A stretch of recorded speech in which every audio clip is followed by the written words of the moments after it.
පූජනීයම පින්බිම තමයි දීඝවාපිය කියලා කියන්නේ. හේතුව තමයි මේ මහා බද්ද කල්පය තුල පහළ වුණු කකුසඳ කොණාගමන කාශ්‍යප උතුම් ගෞතම අමාමෑණියන් වහන්සේගේ පාද උත්පත්ති ලැබූ භූමිය තමයි සෑය හදලා තියෙන්නේ.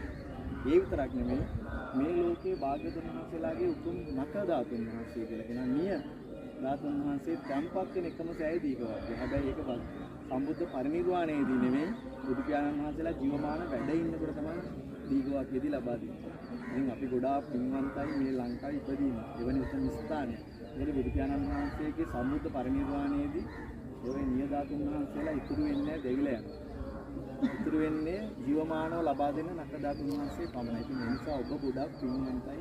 ඒ වගේම අපි මේ යුද හමුදාවක් ඇටියට මේ කාල සීමාව තුළ අපි පින්වන්ත වුණා මේ ස්ථාන බේර අරගෙන නැවත ඉදි කරන්න ලැබීම සසරේ මහා වාග්යයක්. මේක බුදු පියාණන් වහන්සේගේ නිය ධාතුන් වහන්සේලා කවදාවත් දික් වෙන්නේ නැහැ. බුද්ධත්වයට පත් වෙනාට පස්සේ දික් වෙන එකම ස්ථානයක් තියෙනවා නිය ධාතුන් වහන්සේ ජීවමාන ලබා දෙන ස්ථානයේදී නක ධාතුන් වහන්සේ දික්නිය බවට පත් වෙනවා. ඒක තමයි කියන්නේ ඔයාලා බලන්න දීඝවාපිසයේ දික්නිය ධාතුන් වහන්සේ වැඩ ඉන්න කියලා තමයි සඳහන්. ඒකට දික්නිය කියලා කියන්නේ අර භාග්‍යවතුන් වහන්සේගේ නිය ධාතුන් වහන්සේ දික් කියලා තමයි දෙන්නේ.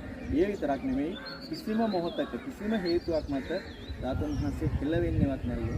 කවදා හෝ ධාතු පරිනිර්වාණය වෙන තමයි වෙනස් වෙන්නේ හේතුව බුදු පියාණන් වහන්සේගේ අතින් ලබා දෙන ධාතුන් වහන්සේ නමක් නිසා. මේ ලංකාවේ තියෙන ස්ථාන දෙකට විතරයි. ඒකද මයංගනේ දේශ ධාතුන් වහන්සේ දීඝවාපිය කියන ධාතුන් වහන්සේ තමයි. අපි ගොඩාක් පින්වන්තයි මේ කාලේ අපිට විද්‍යාවක් කරලා රට බේර අරගෙන මේ නැගෙනහිර පළාත වලට මේ හවස් භාගයේ මේ වෙලාවේ වන්දනා කරන ඉන්න ලැබුණේ ඒ කරපු කැපකිරීම නිසා. නැත්තම් නම් ඔයාලට මේකත් ඉන්න හැමෙන්නේ ටිකට් එකක් අදලා ඒකට තියාගන්න එවැනි කාලයක් තමයි තිබුණේ. මේ සෑය ගඩොල් ටික ගලවගෙන ගියා ගෙවල් හදන්න මේ කාලේ.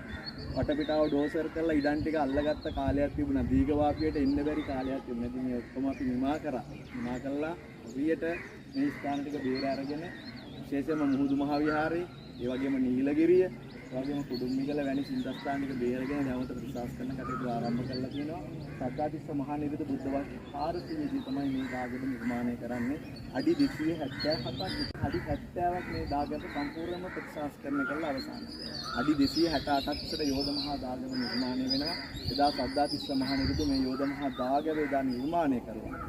අඩි 277ක් උසට රත්තරන් මහා කංචුකයක් දීලා කියලා කියනවා. ඒක මහාරාष्ट्रයේ සඳහන් වෙනවා 70ක් වගේ කියලා කියනවා. කරත්තරෝදික පාට රත්තරන් නිර්මාණය සරසලා මේ යෝධ මහා දාගමකට පළවෙනිවක් ඇටියට පළමලා මහා පාරමිතාවක් වගේ මෛත්‍රී බුද්ධ ශාසනයේ වම් මඟ සෞවේවා. එවැනි උතුම් සෑය තමයි දීඝවාපිය. වන්දනා කරගන්න නැගෙනහිර වාහකද තමයි පැරණිම වාහකද ප්‍රධානම ස්ථානයේ තියෙන